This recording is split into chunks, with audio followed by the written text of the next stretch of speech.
Déjà, merci à tous d'avoir bravé la pluie. C'était pas facile ce matin au réveil, je pense, pour tout le monde de regarder la grisaille. Et merci à Gatorand de nous recevoir dans leurs locaux, qui sont magnifiques comme vous pouvez le voir. On est sur ce projet de Meetup depuis 6 mois avec Charles et son équipe. On voulait vraiment l'organiser ce Meetup, vous allez voir pourquoi. Le sujet est assez ouf.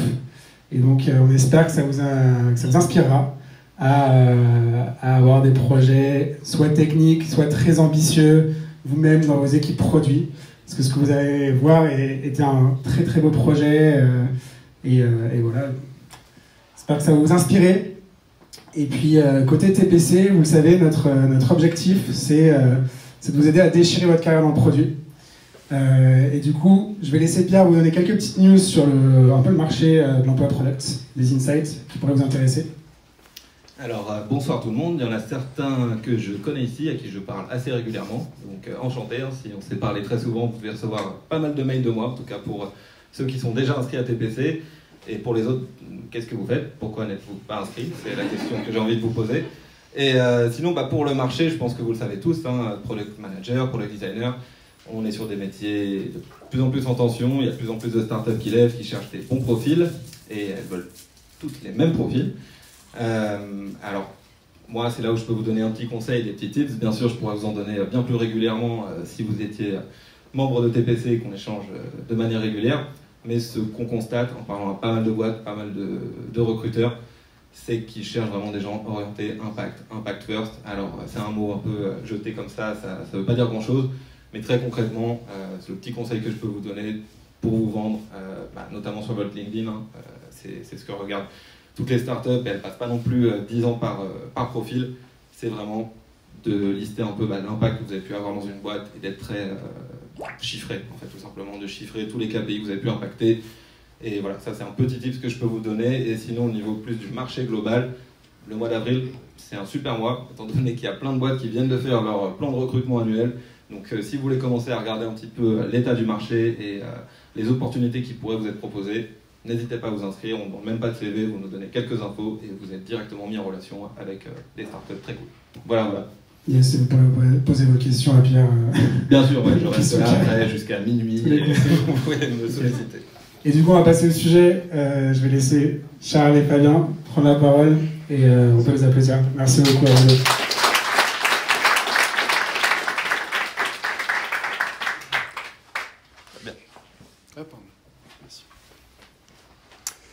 On est très content de vous accueillir ici. Merci d'être venus.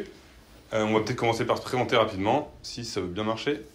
Toi, ça marché? Ouais, c'est bon. Donc moi, ça fait un petit peu plus de 10 ans que je fais du produit. J'ai commencé dans une startup qui s'appelait Pearl Trees et je suis arrivé chez Drivey en 2015. Drivey, ça marche toujours pas, hein?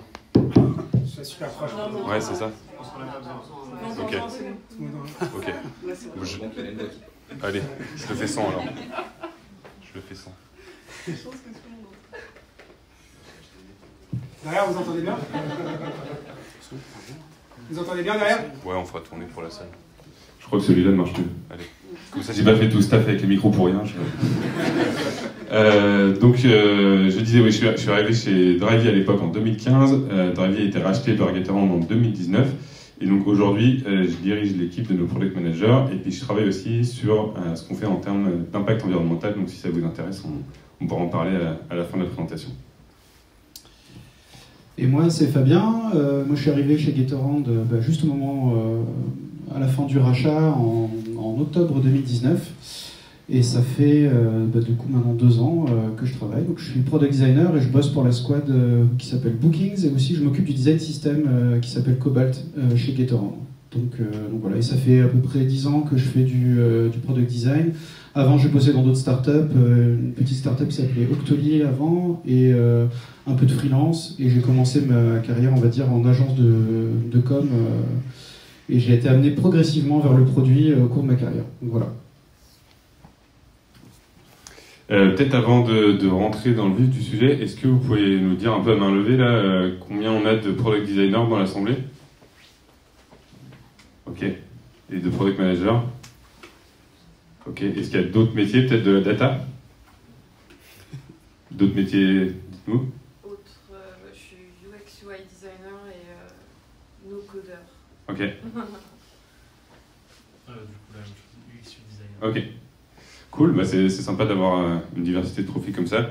Je pense que... J'espère que le sujet parlera à tout le monde, mais normalement on a présenté les choses d'une manière assez globale, donc je pense qu'il y aura des choses intéressantes pour tous.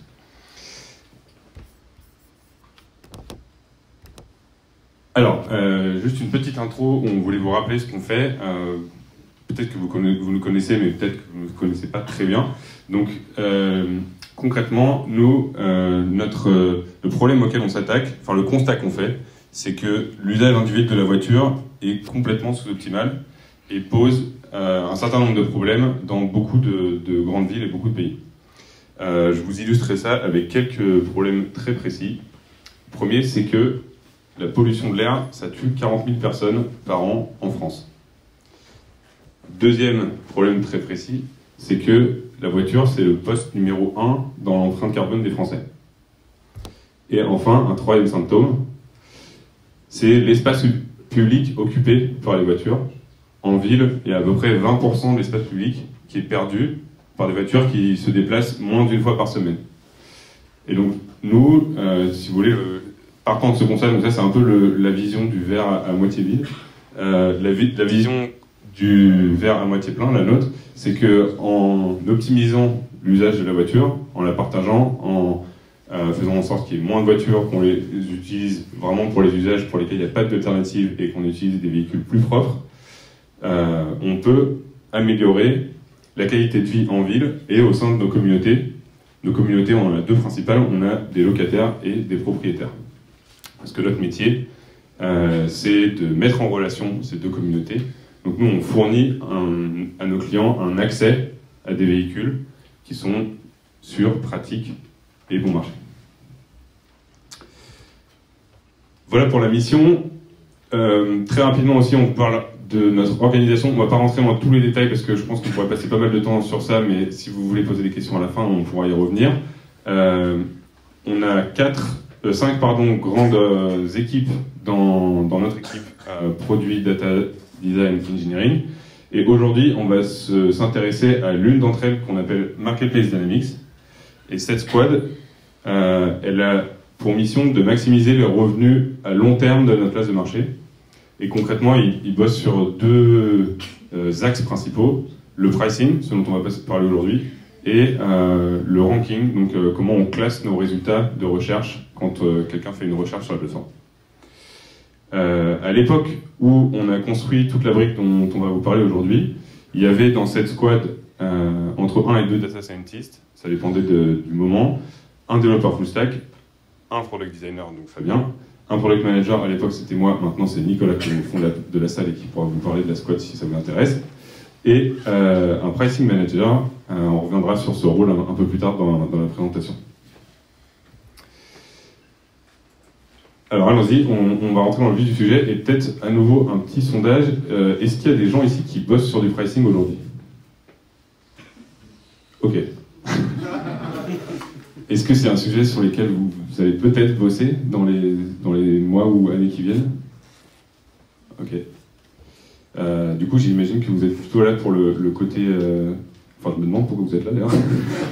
Je plaisante. Je pense que ça va vous parler quand même, mais en fait, il n'y a pas si longtemps que ça, on était un peu comme vous, c'est-à-dire que c'était pas forcément une sphère qu'on avait beaucoup explorée, et donc la squad est née en 2019, et on a progressivement mis de plus en plus de ressources parce qu'on s'est rendu compte qu'il y avait vraiment un impact très fort en investissant sur cette thématique. L'impact en question, donc c'est le modèle de pricing sur lequel on a bossé pendant assez longtemps. À peu près 1 an et demi là, ce qu'on va vous présenter pour le travail pour cette squad, avec certaines périodes où c'était vraiment le focus principal, d'autres où on bossait sur d'autres choses, mais c'est un projet vraiment long terme. Et donc le résultat, on va commencer par ça, c'est que notre modèle il est adopté par à peu près la moitié de nos propriétaires, ou plutôt la moitié du chiffre d'affaires généré sur la plateforme est généré par ce modèle de pricing. Et pour ceux qui l'adoptent, ça représente à peu près un revenu incrémental de 10%. Je vous la fais vraiment grosse maille parce qu'on pourrait rentrer dans les segments, etc. Mais au total, c'est à peu près ça que ça représente. Et donc si vous vous souvenez peut-être du titre du meet-up d'aujourd'hui, le 5% c'est juste le produit de ces deux chiffres-là. Du coup, en fait, on va prendre un peu cette trame pour vous présenter le sujet, un petit peu de contexte. Ensuite, on va vous parler justement de comment on a fait pour atteindre ces 50% d'adoption. Après, on va vous expliquer un petit peu comment l'algorithme fonctionne. Et à la fin, on va faire une petite synthèse avec quelques conseils actionnables avec lesquels vous pourrez partir. Alors, le contexte. Quelques éléments. Donc, le premier point, c'est que on ne contrôle pas les prix sur la plateforme, parce qu'on est une place de marché. Donc, on accompagne les propriétaires, on peut les conseiller, on peut automatiser, construire des outils, mais on ne décide pas du prix. Un autre point important, c'est que, en fait, on a une forte hétérogénéité dans les produits qu'on price. Si vous bossez pour un site d'e-commerce, par exemple, vous allez avoir une référence avec un stock, peut-être des dizaines, des centaines, des milliers de produits, mais chacune de ces unités de stock, ça va être la même. Alors que chez nous, en fait, il y a très peu de voitures qui se ressemblent, elles ne sont pas exactement au même endroit, elles n'ont pas exactement les mêmes caractéristiques, la même ancienneté, etc. Donc pour les propriétaires, c'est assez difficile de trouver le bon prix, parce qu'il y a pas mal de paramètres à prendre en compte.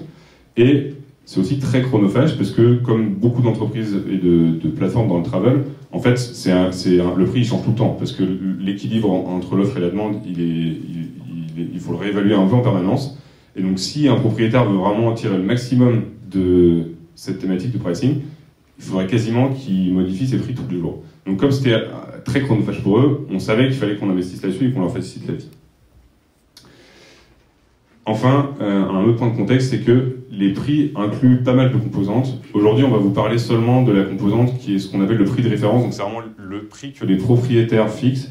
Après, nous, on a d'autres composantes comme nos frais de service, le prix de l'assurance. À la fin de la location, on peut avoir aussi des ajustements en fonction du kilométrage ou de l'essence. On ne va pas vous parler de tout ça parce qu'il y a beaucoup d'autres choses à raconter là-dessus, mais aujourd'hui, c'est uniquement le prix de référence fixé par les propriétaires dont on va vous parler. Et en fait, rien que là-dessus, vous allez voir, il y a plus d'1 an et demi boulot. J'ai passé la parole à Fabien, qui va vous expliquer un petit peu comment on a fait progressivement pour atteindre ces 50% d'adoption. Merci. Du coup, un petit point un peu chronologique sur le déroulé du projet. Donc, du coup, on a commencé en novembre 2019 avec une première bêta. Et c'est une bêta qui s'est d'abord adressée aux professionnels. Donc, c'est plutôt des propriétaires qui ont beaucoup de voitures. Donc, on a commencé à tester avec eux l'algorithme. Il n'y avait pas forcément d'interface de leur côté qui permettait un petit peu d'activer ou pas les prix intelligents. Enfin, le prix intelligent, du coup, c'est Smart Pricing. C'est la traduction française qu'on a choisie pour Smart Pricing, puisque du coup, la majorité de nos propriétaires sont français. Ensuite, on a amélioré un peu tout ça pour que ça le rende plus efficace. Et ensuite, à partir de juillet 2020, donc à la sortie du premier confinement, on a commencé le développement de la première version. Donc, c'est un petit peu tout le travail que je vais vous présenter. Et c'est en fait comment on fait pour le rendre accessible en fait à tous les utilisateurs pour qu'ils puissent être indépendants sur la manière de l'activer, d'activer en fait ce nouveau modèle de prix. Donc moi j'ai commencé à travailler dessus à peu près à ce moment-là en tant que product designer pour comment on fait pour rendre ce système qui peut être un peu abstrait au premier abord complètement intelligible pour les utilisateurs. Donc du coup, l'objectif de la feature, en tout cas côté utilisateur, c'était quoi l'objectif? D'abord, il y avait à prendre en compte cette nouvelle cible, c'est pas vraiment une nouvelle cible dans le sens où on la connaît, mais c'est surtout le fait qu'on va toucher beaucoup plus de personnes et des profils de propriétaires qui étaient parfois un peu différents, notamment ce qu'on appelle les propriétaires privés, c'est ceux qui ont entre 1 et 5 voitures par exemple. Donc eux, ils ont vraiment pas tout à fait les mêmes attentes que les gros propriétaires qui ont des flottes de véhicules sur notre plateforme. Et ils sont peut-être aussi moins experts sur le pricing parce qu'ils viennent peut-être un peu moins souvent pour éditer leur prix, contrairement à ceux qui ont une flotte, eux, ils viennent peut-être des fois tous les jours. Après, il y avait un nouveau modèle, ce modèle du Smart Pricing. Du coup, là, c'était identifier un petit peu qu'est-ce qui était intéressant pour ces utilisateurs. Donc, comment on fait pour... ça va leur faire gagner du temps, de l'argent, ça va les rendre plus compétitifs, ça on l'a précisé.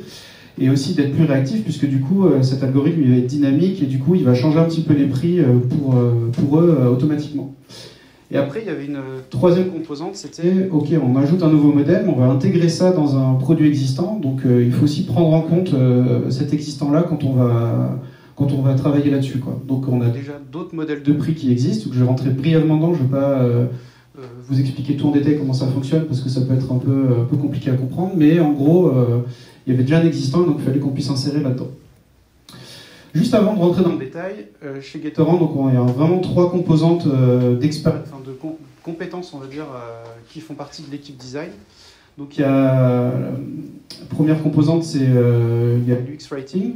Donc à l'époque, on avait un UX Writer avec qui j'ai travaillé directement sur cette fonctionnalité. Donc il a vraiment un rôle de partenaire sur cette feature. Donc forcément la composante design et aussi la user research. Alors maintenant, on a quelqu'un qui s'occupe vraiment de structurer la user research en interne chez Gatorand. Mais à l'époque, en fait, c'était plutôt la Head of Design qui avait un background en user research qui nous a un petit peu appris comment mener des user research, des tests utilisateurs, ce genre de choses. Donc elle nous a un petit peu guidés là-dedans. Donc en fait, je vais un petit peu aborder ces 3 composantes-là au travers du projet que je vais vous présenter. Et donc du coup, ça a commencé par une première proposition design. Donc on savait à peu près les besoins. On savait à peu près comment ça allait fonctionner, mais du coup, comment on allait le présenter aux utilisateurs. Donc, on a commencé à faire une première proposition. Donc, pour établir cette première proposition, il fallait voir un petit peu comme ce que vous disiez tout à l'heure, l'existant. Et donc, l'existant, aujourd'hui, la page dans laquelle on doit un peu s'insérer, ça ressemble un peu à ça. Enfin, ça ressemblait à ça à l'époque. Et donc, on voit qu'il y a déjà 2 modèles qui existent. Il y a un modèle qu'on appelle prix fixe et prix variable. En gros, c'est une manière pour les utilisateurs de fixer leur prix. Soit ils fixent un prix unique, et après ils peuvent venir retoucher jour par jour leur prix. Ou alors c'est prix variable, ils disent moi je veux que ce soit tel prix pour les week-ends, tel prix la semaine, et après ils peuvent venir retoucher un peu ça s'ils veulent. Il n'y avait que ces 2 modèles-là. Là l'idée c'était d'ajouter un 3e modèle, et comme il est un peu différent, qui va leur faire gagner du temps et qui va limite les faire ne plus retourner sur cette page, on voulait le présenter d'une manière assez différente. Du coup, la proposition, donc là je l'ai mis sur une espèce de un petit flow pour de synthétiser. Depuis la page de la voiture, on arrive sur la page des prix. Là, on va mettre en place un espèce de push ou une petite bannière qui va permettre d'aller dans un flow qui va permettre de configurer le smart pricing. En vrai, l'essentiel de ce flow, ça consiste surtout à expliquer aux propriétaires comment ça fonctionne, comment c'est calculé, ce smart pricing, de les rassurer sur comment ça va un peu changer leur prix. Et la seule action qu'ils ont à faire, c'est de mettre un prix minimum, un prix plancher, en deçà duquel ils ne veulent pas que leur voiture soit pricée sur une journée, par exemple. Et ensuite, le résultat. Donc ça, c'est une première version qu'on a montée en prototype et sur laquelle on a décidé de faire des tests utilisateurs. Parce que du coup, on n'allait pas lancer ça comme ça, et il fallait aussi qu'on puisse recueillir des feedbacks d'utilisateurs, puisque pour le coup, on rendait ça vraiment public au grand nombre. Donc pour faire ces tests utilisateurs, on avait vraiment des objectifs là-dessus. Le premier, c'était la compréhension. Déjà, on voulait être sûr que les gens ils comprennent ce nouveau concept. C'était pas forcément gagné, parce que c'est un peu abstrait. Qu'est-ce que ça fait, les prix intelligents? Même au niveau du nom en français, on avait pas mal de débats en interne sur comment on allait l'appeler pour s'assurer que ça fonctionne bien. Est-ce que c'était prix automatique? Il y avait plein de propositions, donc on s'est basé là-dessus, puisqu'en gros ça travaille tout seul dans son coin à la place un peu du propriétaire. Donc on voulait que ce concept-là soit bien clair pour les utilisateurs. Le deuxième, c'était de valider un peu le choix de design, c'est-à-dire la manière dont on le présente dans la page. Est-ce que ça va leur parler? Est-ce qu'ils vont savoir y aller d'eux-mêmes? Est-ce qu'ils vont le comprendre? Et le troisième, c'était un peu pour tester aussi leur intérêt. Est-ce qu'ils vont être réceptifs? Puisque comme j'ai dit au début, c'était pas exactement les mêmes utilisateurs que ceux sur lesquels on avait fait les premières versions en bêta. Donc pour mener ce test, du coup, on les a fait à distance. Donc c'était après la pandémie, le confinement plutôt. Du coup, on avait l'habitude jusqu'à présent de faire des tests en présentiel, de faire venir des propriétaires, de leur montrer le prototype. Là, on a commencé à le faire via Google Meet en distanciel. Donc ça, c'était un petit peu nouveau à l'époque. Et on a testé ça sur 8 propriétaires particuliers pour avoir un échantillon suffisamment large. Et donc, comme je l'ai dit, pour valider un peu notre proposition design. Et après, pour pouvoir l'ajuster avant qu'on puisse rentrer vraiment dans la phase finale de développement. Parce que l'idée, c'était pas de le sortir et de le retoucher, de faire des allers-retours. Il fallait vraiment qu'on ait une proposition qui soit un peu sèche avant d'arriver à la phase de design. De développement, pardon. Donc les résultats, je vais commencer par quelques verbatim de cette user research. Donc ça c'est un peu des extraits des différentes prises de notes qu'on a eues. Quand ils ont un peu compris au début ce que c'était que ce concept de prix intelligent, mais il y en a plein qui ont commencé à dire oui, mais est-ce que ça va vraiment marcher? J'ai peur que ce soit pas aussi fiable que moi en tant qu'humain. J'ai l'habitude de pricer mes voitures. Là, est-ce que ça va faire aussi bien? Il y en a qui seront curieux de voir si le smart pricing va faire mieux qu'eux. Donc ils veulent un peu se mesurer à l'algorithme pour savoir, parce qu'au début ils disent ouais, j'y crois pas trop. Et après, il y avait aussi ce côté besoin de se rassurer, parce qu'en gros, ah oui, non mais si je les change, ça veut dire que c'est fini, je pourrai plus revenir en arrière. Donc on avait bien sûr anticipé un petit peu ce besoin-là, mais c'est vraiment ressorti comme un point un peu saillant dans les résultats des tests utilisateurs. Donc du coup, il y a ce côté réversibilité où ils veulent un petit peu pouvoir avoir une sorte de porte de sortie qui était importante. Donc les apprentissages principaux qui nous ont aidé à structurer la suite, c'était vraiment, ils ont peur de perdre de l'argent avec ce système, parce qu'en gros, bah oui, vous allez gérer mes prix à ma place, est-ce que c'est vraiment à mon avantage? Donc du coup, il fallait vraiment leur donner beaucoup d'informations avant d'activer pour qu'ils soient convaincus. Le deuxième, c'était ils font pas confiance à la machine, donc c'est-à-dire quelque chose qui n'est pas humain et sur lequel ils n'ont pas trop d'emprise, quoi. Et ça rejoint un peu le dernier point, ils souhaitent un peu garder le contrôle. Donc ils veulent vraiment le prix minimum, il est très important, et aussi ils veulent avoir un aperçu pour se projeter avant de dire bah, c'est bon, ça a l'air cohérent ce qu'ils me proposent, allons-y. Un autre aspect aussi qui est ressorti pendant la user research, c'était un petit peu, donc ça c'est le UX Writer qui a ce réflexe-là pendant les sessions de test, de un petit peu noter tous les mots, les mots de langage qu'il entendait, comment les gens s'exprimaient en fait sur le produit, comment ils parlaient de loueur et pas de locataire par exemple, ou ce genre de choses. Ça nous a permis un petit peu de nourrir pour retoucher un peu la copie de la solution finale. Donc ça nous a permis d'ajuster ça et d'être au plus proche de la manière dont eux ils s'expriment. Et donc la version finale, donc je reprends l'espèce de petit flow avant d'entrer dans les écrans rapidement. En gros, ce qui a surtout changé, c'est qu'on a beaucoup plus insisté sur comment il se décomposait ce smart pricing, comment il était calculé, parce qu'en gros, ils avaient besoin d'être convaincus de la manière dont il fonctionne pour un peu donner les clés au smart pricing pour qu'ils puissent les laisser faire cette fixation des prix. Donc ça c'était le premier point, il fallait bien expliquer, donc ça prend en compte l'endroit où est la voiture, le type de la voiture, est-ce qu'elle est connect ou pas, donc c'est le système d'ouverture automatique du véhicule, l'ancienneté, etc. Il fallait bien expliquer tous les critères pour voir si ça marchait. Et la prévisualisation, au début on l'avait mis pas exactement à cet endroit, on s'est rendu compte qu'en fait c'était hyper important pour eux de se projeter avant d'activer ça, parce que ça leur permettait de dire, de bien vérifier avant de faire ce jump, j'ai envie de dire, vers ce nouveau modèle. Donc les écrans, alors je les montre en web mobile, puisque du coup la feature on l'a faite que sur le web, et sur l'application ça s'affiche dans une vue web mobile. C'est un choix technique qu'on a fait pour au moins le développer une fois et pas avoir à faire le travail aussi sur iOS Android dans une première version. Donc en fait on a une espèce de bannière, comme vous avez dit tout à l'heure, qui permet en fait de faire un appel pour leur proposer ce nouveau modèle. Donc ça a été l'occasion de faire un nouveau composant par exemple dans le design system, et je reviendrai un petit peu après. Donc ça c'est vraiment le point de départ, et là-dedans on a fait pas mal d'itérations sur la copie, surtout pour qu'est-ce qu'on doit mettre le plus en avant. Et en fait c'était vraiment le bénéfice de gagner plus qui était le plus important pour eux. Ensuite dans la deuxième partie, donc là on leur explique c'est quoi ce smart pricing, parce que c'est un concept quand même abstrait. On parle de prix intelligent, mais qu'est-ce que ça veut dire, qu'est-ce que ça fait, etc. Donc en gros, ça va permettre de gagner plus, d'avoir des prix sur mesure, et surtout, ça va permettre de ne pas avoir passé leur vie à changer leur prix. Et ensuite, de manière optionnelle, pour ceux qui avaient des questions, il y avait une manière de voir comment, de leur expliquer un petit peu comment c'était calculé. Donc on leur donnait un peu une explication.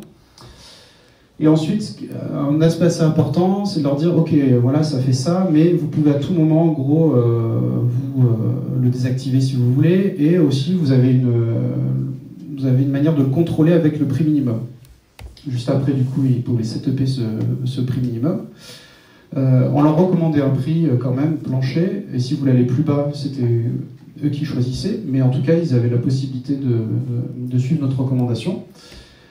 Et ensuite, basé sur le prix qu'ils ont fixé juste avant, là on peut leur faire un calendrier, leur sortir un calendrier avec les prix tel qu'il sera une fois qu'ils auront activé le smart pricing. Donc là du coup, ah d'accord, ça a bien pris en compte mes prix, ok, je vois un peu ce qui s'est passé. Donc en fait le smart pricing il va moduler en se basant sur ce prix-là avec plein de critères sur lesquels Charles va revenir juste après sur comment ça fonctionne cet algorithme. Ça génère une grille de prix sur un calendrier. Et du coup, ça les intéressait beaucoup. En tout cas, on l'avait vu au niveau des tests utilisateurs, ça leur aidait à se projeter. Ah oui, donc je vois que l'algo, il price un petit peu comme moi, un peu plus le week-end, etc. Donc c'est un critère pour les rassurer. Au début, on voulait rendre cette étape optionnelle, et puis au final, on l'a rendu obligatoire. Et ensuite, on a aussi fait une petite animation à la fin. Alors c'est pas pour faire joli, mais c'était aussi pour que les propriétaires puissent se rendre compte que c'est pas un changement anodin qu'ils sont en train de faire sur leur voiture, que ça va un petit peu changer la manière dont les prix vont être calculés. Donc on voulait un petit peu marquer le coup pour que il y ait un petit peu cette perception là, quoi. Et deux derniers points. Donc il y avait une partie product marketing, parce que ok, on a un peu packagé tout ce flow, mais il y avait aussi comment on le présente à l'utilisateur. Donc il y a la bannière dont j'ai parlé juste avant. Donc en fait ça, on s'est posé la question avec l'équipe du design system, quel serait l'usage un petit peu de ce composant. Et en fait on s'est rendu compte que c'est un petit peu pour faire de la pub au sein du produit, pour pousser l'utilisation d'une autre fonctionnalité par exemple, mais qui serait interne au produit, et surtout dans le contexte d'une page qui parle de prix par exemple. Et ensuite on avait une alerte, alors là on a utilisé ça pour l'instant, c'est une alerte classique iOS qu'on a montré à tous les propriétaires sur l'application aussi pour les convaincre en fait d'utiliser ce système. Sachant que dans la user research, on avait vu que il y avait le côté garder le contrôle, gagner plus qui était vraiment important. Ça nous a permis de mieux positionner aussi ce message-là et du coup de faire en sorte que l'adoption soit plus forte. Et voilà pour moi. Toi, Charles ? Peut-être avant de rentrer dans cette partie-là, on va faire une première section de questions sur ce qu'on a raconté jusqu'ici et ensuite on pourra prendre une deuxième session de questions à la fin. Donc quelques questions maintenant si vous voulez. Ouais. Vous avez parlé beaucoup des objectifs des utilisateurs, mais vous n'avez pas parlé des objectifs de GetAround dans cette partie-là. C'est-à-dire que votre objectif, c'est aussi qu'il y ait plus d'argent qui soit dépensé, j'imagine. Enfin, en tout cas, ça peut être un des objectifs. Parce que du coup, ça vous augmente votre revenu. Comment vous avez pris en compte cette logique-là dans... Ouais. Il y a eu des conflits entre ce qu'avaient besoin les utilisateurs. Ils veulent toujours côté propriétaire, mais aussi côté utilisateur qui loue. Si ça leur fait plus cher, vous allez avoir aussi des pertes de gains. Comment vous avez fait cet équilibre-là, et pas juste sur le propriétaire, que sur vous, que sur le... Alors, en fait, je pense dans la partie suivante, on va justement expliquer un petit peu comment on gère l'équilibre offre-demande. Mais juste en quelques mots, donc l'objectif principal de notre point de vue, ça s'inscrit vraiment au cœur de la mission de la squad en question, c'était de maximiser les revenus de long terme.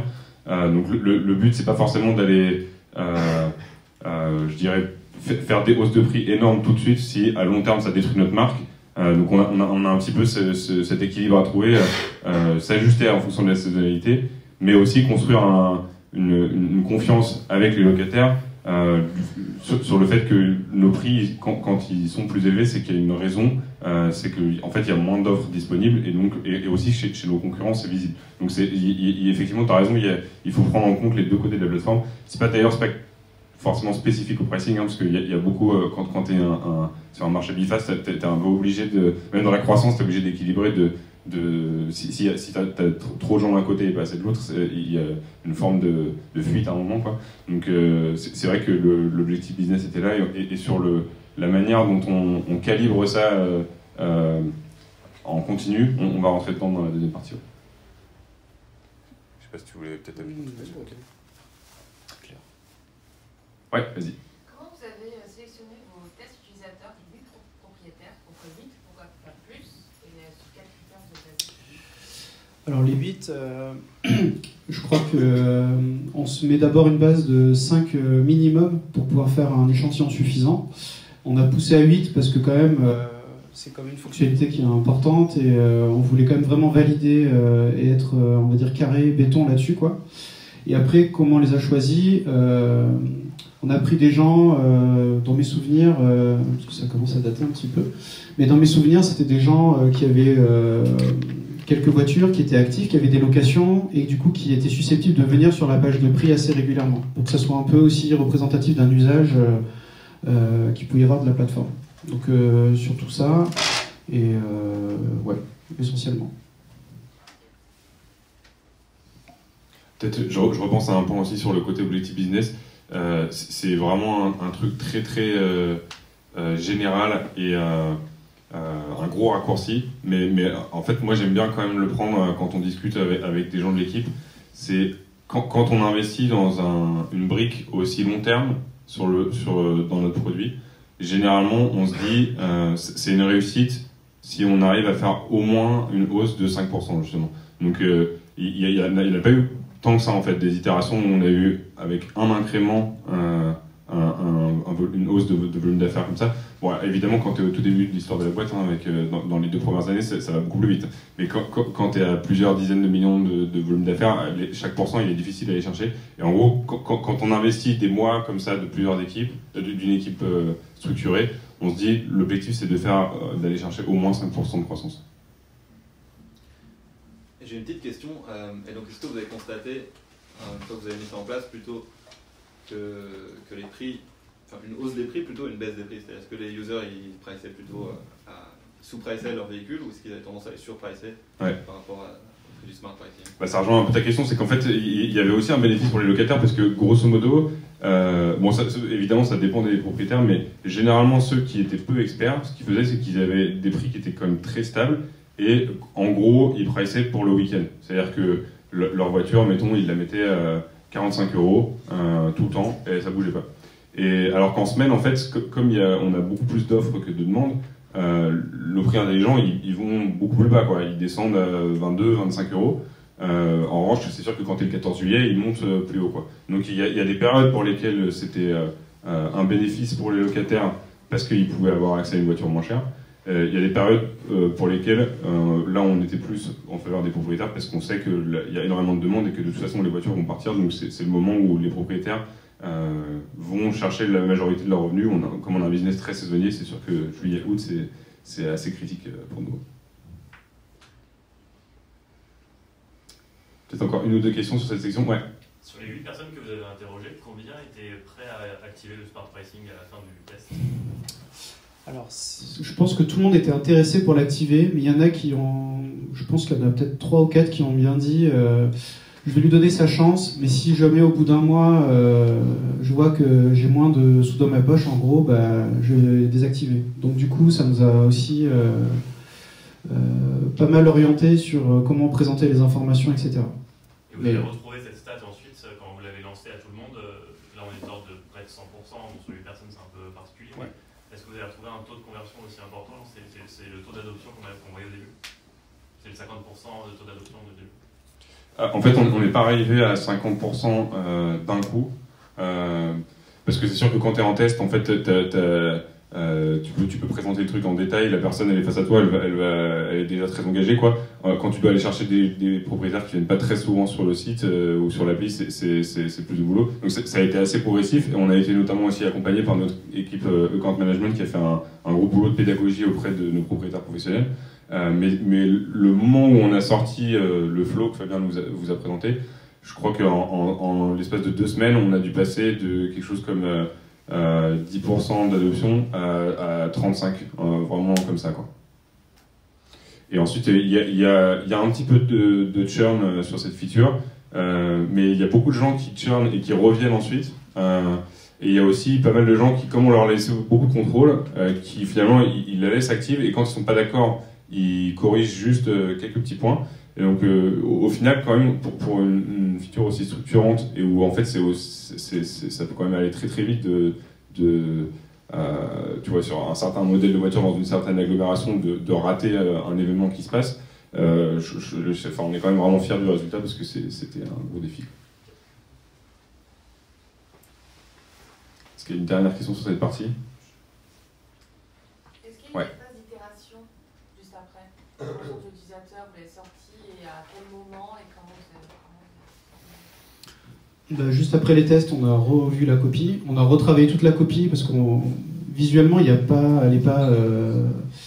pas très riche cette fonctionnalité. Ça se passe beaucoup sur comment on explique les choses, etc. Donc c'est surtout sur cette partie-là qu'on a beaucoup itéré avec l'UX Writer surtout. On a peut-être changé des ordres d'écran par exemple pour que ce soit plus logique la manière dont on amène les choses, mais c'était surtout des itérations copie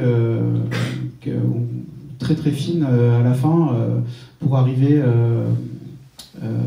à matcher un petit peu les retours qu'on avait eus, quoi. En fait, le flow qu'on vous a présenté, c'est toujours à peu près celui-ci aujourd'hui. Peut-être les tout petits compléments que je ferais, c'est qu'en termes de product marketing, on a rajouté d'autres choses. Il y a un peu plus de canaux d'entrée maintenant. Il y a notamment des notifications push. Et puis, on a vraiment construit un discours avec les account managers pour réussir, quand c'est des gens qui ont 10, 20, parfois 100 voitures, en fait, c'est beaucoup plus sensible quoi, pour eux. Et donc, sur ce côté-là, il y a eu pas mal d'itérations sur comment on travaille notre discours pour des gens qui sont plus avancés que ceux qui voient ça.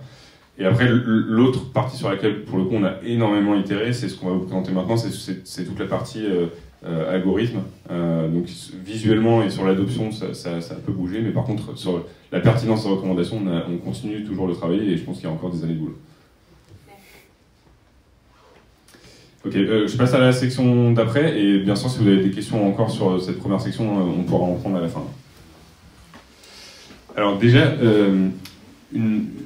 juste un constat assez et peut-être évident pour ceux qui bossent un petit peu avec du machine learning, mais c'est qu'en fait, il y a beaucoup de travail qui reste manuel. Et je pense qu'on va le voir aussi dans les conseils, c'est qu'il faut pas surestimer, je pense, le rôle que peut jouer la machine dans des problèmes aussi complexes. Et il faut aussi prendre en compte ces aspects manuels humains, parce que notamment au début, c'est hyper précieux. Donc aujourd'hui, je dirais qu'il y a à peu près la moitié du boulot qui est fait vraiment de manière très automatique par des modèles d'apprentissage, et il y a la moitié du boulot qui est encore fait pas mal par des vraies personnes qui regardent ce qui se passe. Sur le modèle lui-même, une manière un peu simple et synthétique de le présenter, on voulait vous l'expliquer comme ça, c'est qu'il y a 4 O qui sont vraiment structurants. Le premier O, c'est l'organisation, et cette brique, elle est en fait très manuelle et très humaine. Le deuxième O, c'est le fait de développer une forme de capacité à être un oracle, donc à prédire ce qui va se passer. Le troisième O, ça repose beaucoup sur de l'observation. Et le quatrième, c'est qu'il y a énormément de travail d'optimisation derrière, et on va vous expliquer comment on a mené cette optimisation. Donc je commence par le premier O, l'organisation. Il y a 2 choses qu'on a beaucoup organisées. La première, évidemment, c'est nos données, parce que ce modèle a besoin d'énormément de données. Et donc, en fait, là-dedans, il y a beaucoup d'informations qui sont sauvegardées en continu sur la plateforme. Et je pense que dès que vous voulez faire du pricing, c'est vraiment un passage obligé. Donc, forcément, il y a les prix auxquels les gens réservent ou achètent vos produits. Mais il y a aussi, à chaque fois que quelqu'un ne l'achète pas, à quel prix ça a été affiché, et essayer de sauvegarder un maximum de ces informations-là, de bien les organiser pour qu'elles soient faciles à requêter. Et donc il y a vraiment énormément de travail d'organisation des données. La deuxième chose sur laquelle on s'est pas mal organisé, c'est qu'en fait on a créé une vraie routine au sein de cette équipe. Et donc ça demande aussi une forme d'organisation du temps. Grosso modo, j'ai un peu simplifié, mais notre routine, elle fonctionne comme ça. Le lundi, le modèle calcule automatiquement les prix. Le mardi, on fait pas mal d'analyses et on regarde un petit peu le marché. Le mercredi, on valide les ajustements manuels qu'on veut faire sur notre modèle. Et le jeudi, généralement, les prix sont importés. Alors forcément, ça change un petit peu. Hein, si parfois, on le fait plusieurs fois par semaine quand c'est les périodes de haute saison. Quand il y a quelqu'un qui part en vacances, on structure la semaine un peu différemment, etc. Mais en gros, quand on fait du pricing, je pense que c'est un boulot qui est beaucoup plus routinier que quand on fait du développement de produits classiques. Parce que pour aller chercher le revenu additionnel, il faut avoir cette routine. C'est vraiment nécessaire. Il faut répéter un peu certaines actions chaque semaine. Donc nous, on a une grosse saisonnalité hebdomadaire, hein, bien sûr. Pour d'autres business, ça peut être un petit peu différent. Mais quand on voit dans l'aérien, dans l'hôtellerie, etc., c'est un peu la même chose. Hein. Il y a beaucoup d'équipes qui répètent le même genre de tâches au quotidien. Et donc c'est un mode de travail qui est un peu différent du développement de produits classiques, mais qui paye beaucoup, quoi. Le deuxième O, donc, c'est le fait de devenir un oracle. Donc là, je vous ai mis une peinture de l'oracle, c'est la pitié de Delphes. Donc c'est le côté, comment est-ce qu'on essaie d'anticiper ce qui va se passer sur la plateforme et dans tout l'environnement concurrentiel. Alors sur ça, en fait, ce à quoi on va arriver, c'est essayer de prédire quel va être notre équilibre demande-offre, si possible, avec le plus d'avance et le plus de précision possible. Donc demande-offre, pour nous, ça veut dire quoi? Ça veut dire combien de recherches on pense qu'on va avoir et combien de voitures on pense qu'on va avoir disponibles à peu près à n'importe quelle date et n'importe quel endroit. C'est ça notre but quand on veut essayer d'être un oracle.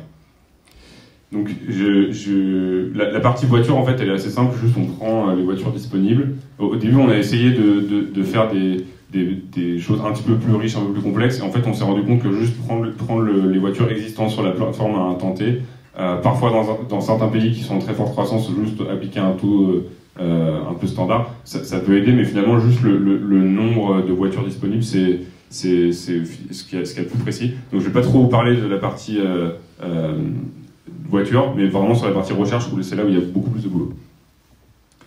Alors la première chose, c'est que en fait, on a nettoyé pas mal de données parce qu'on s'est rendu compte que les scrappers généraient énormément de volume de recherche. Là, vous avez en orange, je crois que c'est à Paris ça, le volume de recherche avec scrapper, et en turquoise sans scrapper, et vous voyez qu'en fait, ça n'a vraiment rien à voir. On est sur des ordres de grandeur qui sont parfois divisés par deux, quoi. Donc, si vous faites du pricing, vous allez probablement scraper, mais vous allez vous faire scraper dans tous les sens, donc il faut penser à cette brique-là, il faut nettoyer. Ensuite, on a deux types de prédictions. On a une prédiction à court terme, donc on appelle ça sur les encours, c'est en gros tous les volumes de recherche et de réservation qu'on constate sur la plateforme dans les 3 prochaines semaines. C'est pas beaucoup plus compliqué que ça, on regarde un petit peu comment ça se comporte à court terme. Et ensuite, on a une autre brique qui est à plus long terme. Et là, on utilise une première brique de machine learning qui a été construite par Facebook. C'est un petit modèle qui permet de faire du forecasting. Et il fonctionne sur 3 composantes principales. Il essaie de sortir une tendance globale. Donc, est-ce que vous êtes une boîte ou un service où il y a un certain taux de croissance ou plutôt en baisse à certains moments? Il y a une saisonnalité hebdomadaire, donc est-ce que vos utilisateurs ils viennent plus le week-end ou la semaine, ou est-ce qu'il y a un jour dans la semaine dans lequel ça booste beaucoup? Et il y a une saisonnalité annuelle, bien sûr, donc pour nous elle est très très forte. Et donc cette librairie fournie par Facebook, elle est hyper pratique parce qu'elle permet de faire des forecasts qui sont assez précis, avec peu de travail, et si on veut aller plus loin et la paramétrer, il y a beaucoup de richesse. Donc pour tout ce qui est à plus de 3 semaines, on utilise cet outil et on est très content du résultat.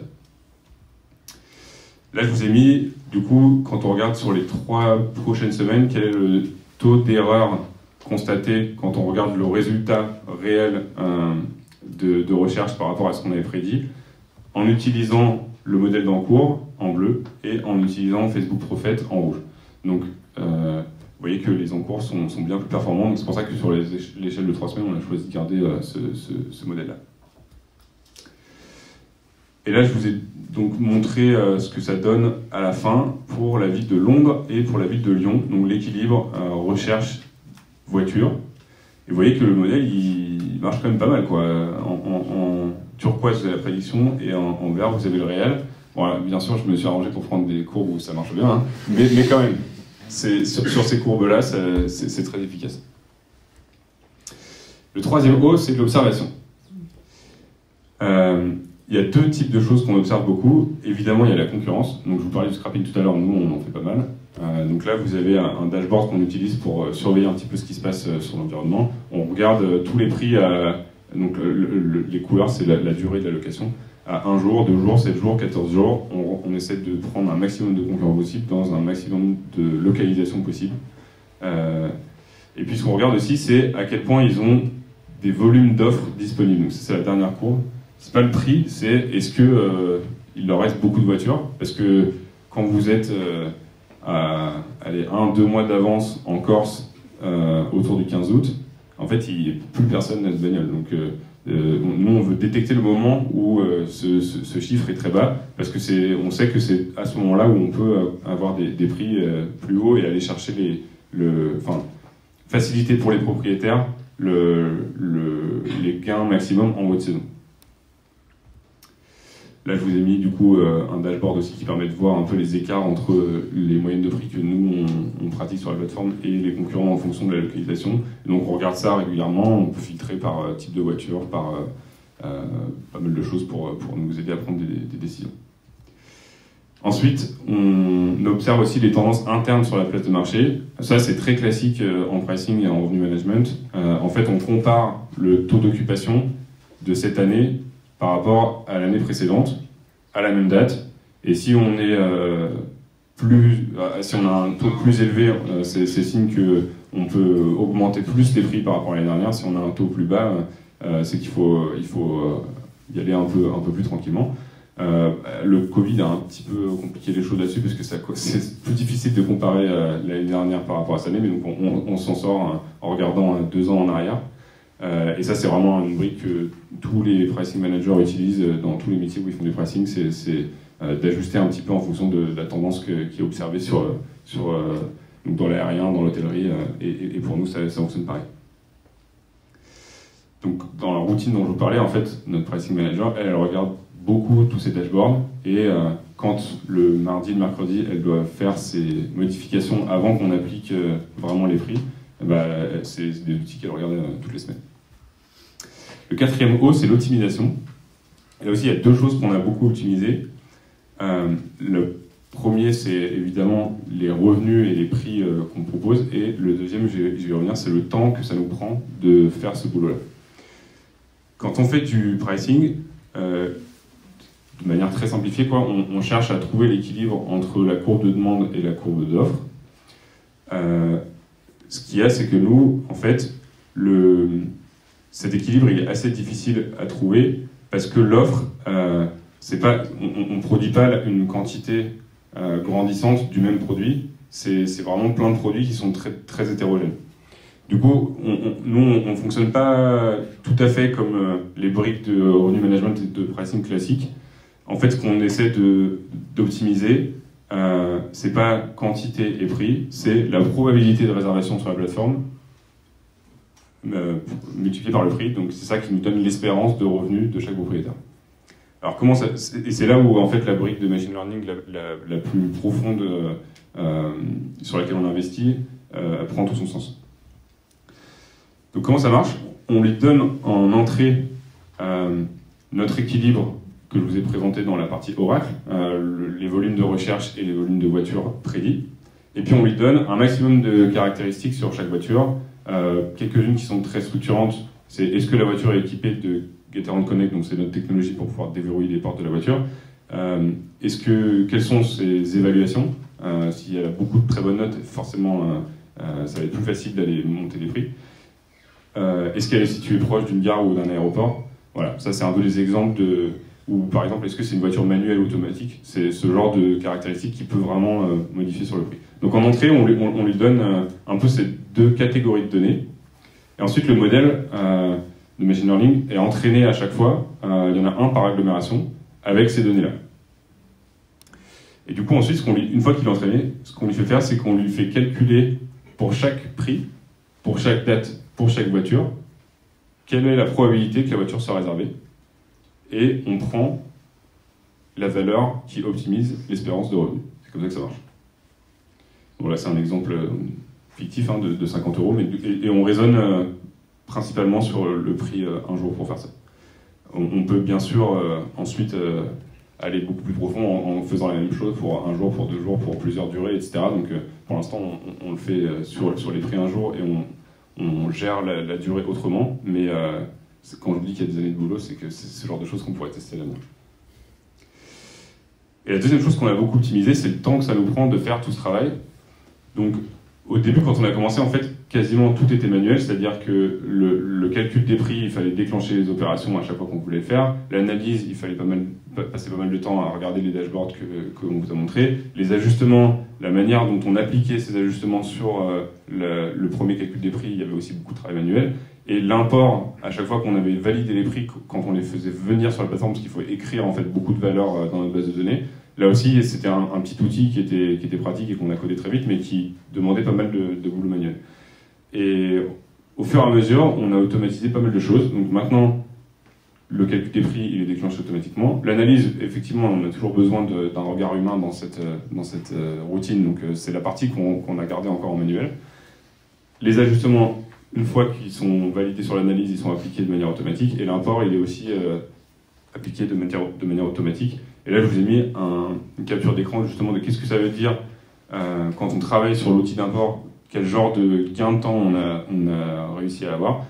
Avant l'optimisation, pour une agglomération, je ne sais plus laquelle c'était, vous voyez qu'en fait, on est sur des durées qui sont à peu près 10 à 20 fois supérieures à ce qu'on a à la fin pour le 99e percentile. Voilà pour les 4 O. C'est comme ça que ça marche notre modèle de pricing sur la plateforme. Pour terminer, peut-être juste on voulait faire une synthèse de quelques conseils avec lesquels vous pouvez repartir. Le premier, c'est, donc Fabien en a parlé, c'est que pour booster l'adoption, même si on fait du pricing et que c'est quelque chose de très quantitatif, en fait, on pense qu'on a bien fait d'investir très tôt dans la recherche qualitative et le product marketing, parce que il n'y a pas que le levier pertinence pour aller chercher cette adoption, il y a aussi comment on explique les choses. Le deuxième conseil, c'est de miser à fond sur le X-Writing quand on parle d'un algorithme, parce qu'il faut rendre ça tangible pour les gens qui comprennent un petit peu ce qu'il y a derrière, et chaque mot compte pour que ce soit très concis, mais très parlant. Et donc ça, c'est tout le boulot qu'on a fait avec notre UX-Writer, avec pas mal d'itérations, et je pense que c'est ça qui a facilité là, le passage dont je vous parlais, où on est arrivé à 35% assez vite. C'est grâce à ce boulot, parce que les gens ont réussi à un petit peu interpréter comment l'algorithme fonctionnait.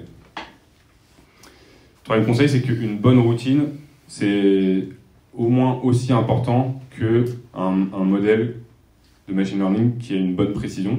Parce qu'en fait, comme on fait pas mal de choses manuelles et que c'est quelque chose qu'on fait toutes les semaines, si vous créez cette routine tôt, vous aurez des résultats rapidement.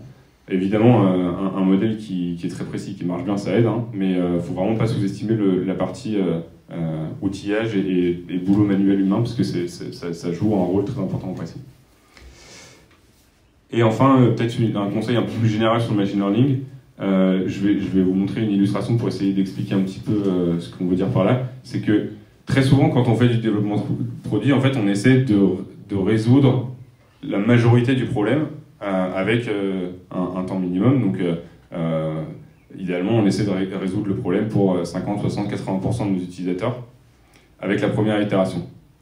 En fait, en machine learning, nous, ce qu'on s'est dit, on n'est pas des experts, hein, parce que c'est un peu la principale brique sur laquelle on a bossé là-dessus, mais on a l'impression que c'est beaucoup plus efficace de commencer sur un périmètre étroit, donc peut-être 3-5% des utilisateurs, et par contre d'essayer de faire toute la chaîne de bout en bout, et c'est ça qu'on veut dire par verticalement intégré. Donc l'analogie que j'ai trouvée pour essayer d'illustrer ça, c'est que si vous essayez de construire un mur, si vous êtes maçon, bon, c'est très approximatif, mais en développement produit, peut-être qu'on essaierait de résoudre un problème sur un périmètre large et d'ajouter des couches. En fait, le machine learning, il nous a semblé que ce qui marchait très bien, c'est qu'on a pris un périmètre étroit et que tout de suite, on a construit un peu toute la chaîne qu'il y avait. Donc, l'organisation des données, la prédiction, la précision, le benchmark, les ajustements, etc. Et après, au fur et à mesure, en fait, on a ouvert. Donc, au tout début, Fabien vous a montré, on parlait à quelques pourcentage de notre base de propriétaires. Et au fur et à mesure, en fait, au début, donc c'était que à Paris sur les voitures citadines équipées de Connect, et au fur et à mesure, on a agrandi le périmètre et on a développé nos outils un peu sur chacune de ces tranches. Donc voilà, c'est ça qu'on voulait entendre par étroit mais vertical, plutôt que des couches qui résolvent la majorité du problème à chaque fois. Merci pour votre attention. Et je termine par une petite note, évidemment. On a 3 postes ouverts dans l'équipe Product Design, donc si vous êtes intéressé, rendez-vous sur notre page carrière et on sera très heureux d'en discuter avec vous juste après.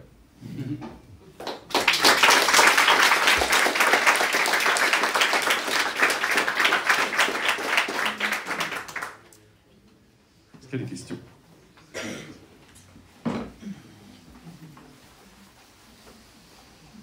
Tout le monde se chauffe, moi j'ai une question. Est-ce que ça a eu un impact de bosser sur un projet comme ça sur vos ambitions tech, ou est-ce que tu dirais que ça vous a un peu donné des ailes d'aller chercher des projets comme ça qui techniquement sont assez complexes, mais voilà, le fait de réussir sur un projet comme ça, est-ce que tu dirais que ça a un impact sur l'ambition de l'équipe produit dans son ensemble? Ouais, je pense que c'était un peu diffus, tu vois, le ressenti qu'on a eu là-dessus, quoi. Mais à la fin, je pense que oui, quand même beaucoup, parce que avant de s'intéresser à ce problème-là, en fait, on savait vraiment pas comment s'y prendre pour être capable de donner un prix pertinent pour n'importe quelle voiture, n'importe quelle date, quoi. On était un petit peu au pied du mur, et le problème, on savait pas par quel bout le prendre. Et avoir trouvé une solution bon, ça nous a pris beaucoup de temps de la construire, mais maintenant, en fait, ce problème, on l'a vraiment bien déconstruit. On sait là où on peut continuer à aller chercher des optimisations, et on se dit que s'il y a un autre problème très très compliqué de ce type-là, en fait, avec le même genre d'approche, on pourrait aussi réussir à bien le traiter. Et puis l'autre côté, c'est qu'en fait, on a appris beaucoup de choses aussi. Donc je suis pas forcément le mieux placé pour en parler, mais Mike, qui est au fond de la salle, peut pouvoir vous raconter. En termes d'infra aussi, en fait, c'est hyper précieux, parce qu'il y a plein d'outils qu'on n'utilisait pas trop jusqu'ici. Comment tu fais pour déployer des modèles, pour les faire tourner rapidement, comment tu fais pour écrire beaucoup de données tous les jours sur ta base de données. Tout ça, on l'a découvert en fait en ayant une brique comme ça très structurante, et je pense que ça nous a aussi donné confiance sur la qualité de notre stack et comment on fait pour avoir des composantes qui sont adaptées pour des thématiques de ce genre. Ouais, Clélia. Il y a un moment où tu disais que du coup forcément vous étudiez la probabilité de conversion de l'utilisateur pour savoir son expérience à acheter. Est-ce que vous utilisez ça aussi pour d'autres choses que le pricing, comme les messages de rassurance Ouais, en fait, dans toute notre fenêtre de réservation, c'est la métrique qu'on regarde le plus, le taux de conversion global, et après on le découpe un petit peu en étapes. Mais grosso modo, c'est la squad Bookings qui fait ça, qui est une autre squad dans laquelle Fabien bosse. Il pourra vous en parler si ça vous intéresse. Mais effectivement, le taux de conversion global de la plateforme, on regarde beaucoup. Et ensuite, le taux de conversion de chaque voiture, on l'utilise aussi, notamment sur l'autre thématique que traite la squad Marketplace Dynamics, qui est sur le ranking, pour savoir si une voiture convertit mieux que les autres, c'est qu'elle a des qualités, donc il faut la monter dans les résultats. C'était plutôt la probabilité que ça convertisse sans forcément que ce soit réel, mais non, tu vois pas. La partie alors, j'ai pas très bien compris la question, pardon. C'était juste avant qu'il convertisse vraiment et qu'il achète, de dire est-ce que par rapport à toutes les informations qu'on a sur lui, est-ce qu'a priori il va acheter à ce prix-là, ou est-ce qu'il va... Du coup, on ne sait pas encore s'il va vraiment... Ouais, tu veux dire c'est une hypothèse, enfin c'est une probabilité de réservation, quoi. Est-ce que ce chiffre-là on l'utilise d'ailleurs, quoi? Celui-ci pas beaucoup, non, pour l'instant, non.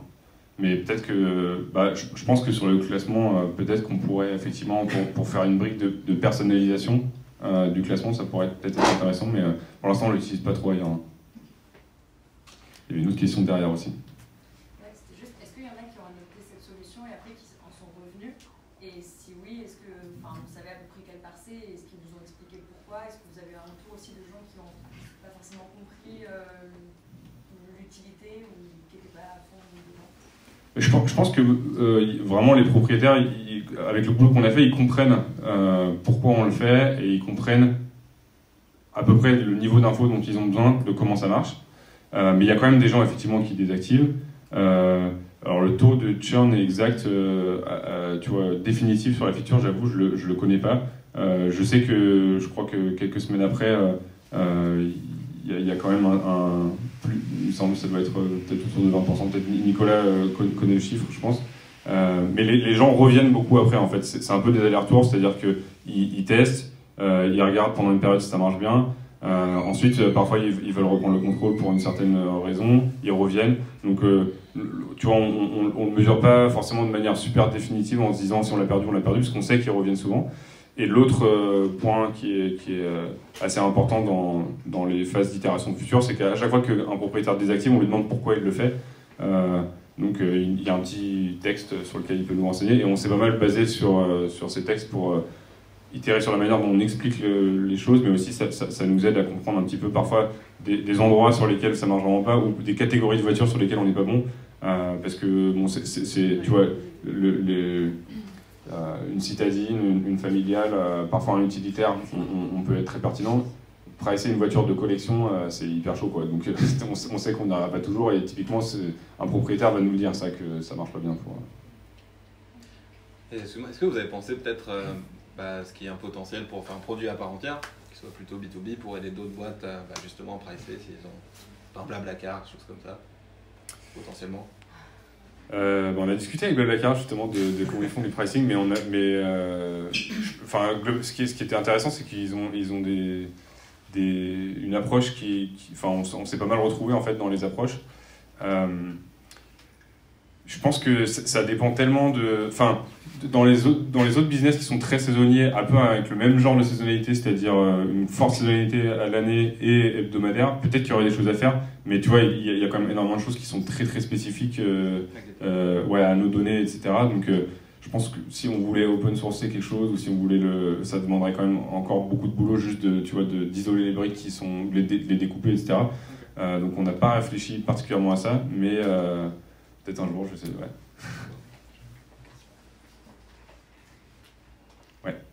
Est-ce que la feature elle est dispo sur tout le territoire et pour tous les pays que vous avez? Ou quand tu parlais, je crois que le modèle est par agglomération. Donc si on lance un nouveau pays, est-ce que ça peut être activé tout de suite ou est-ce qu'il faut du temps? Et est-ce qu'il y a des villes dans lesquelles il n'y a pas assez de recherche en fait, pour alimenter l'algo et mettre ça en place? Ouais, bonne question. C'est pas disponible dans tous les pays. Il me semble que...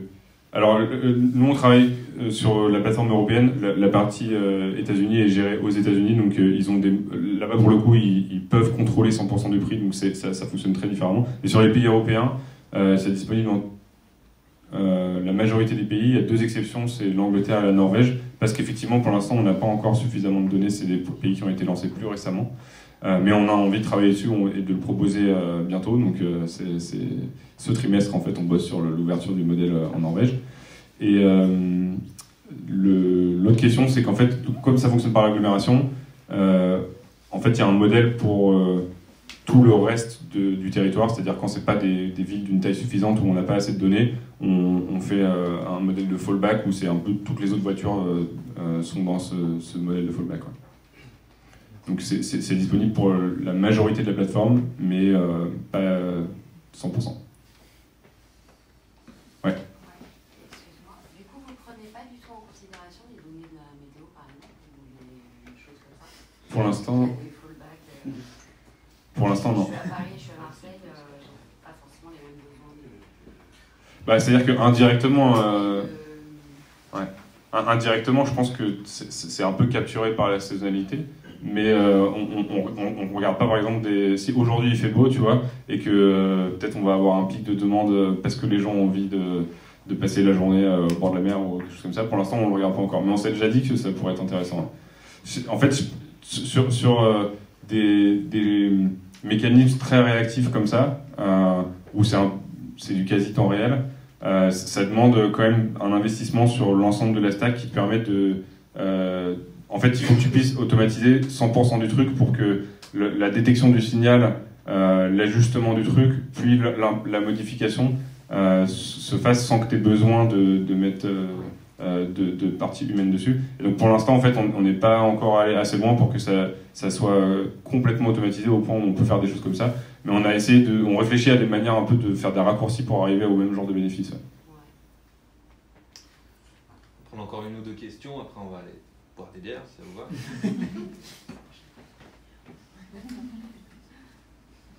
Ou zéro. Moi j'avais une question sur tu parlais du concurrent.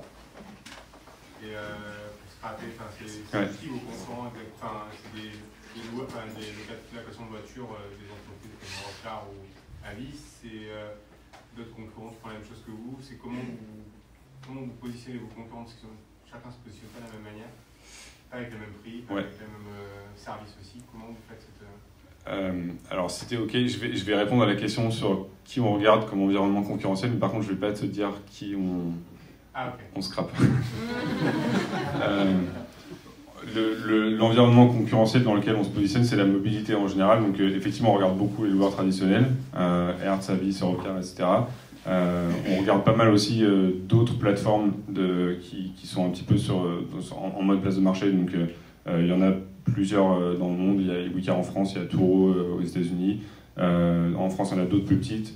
Dans les pays scandinaves, il y en a une qui s'appelle Gomor. Donc on regarde ces offres-là. On regarde aussi beaucoup d'autres offres de mobilité qui ne sont pas forcément de l'autopartage en boucle. Donc autopartage en boucle, c'est-à-dire que tu prends la voiture à un endroit, tu la ramènes au même endroit.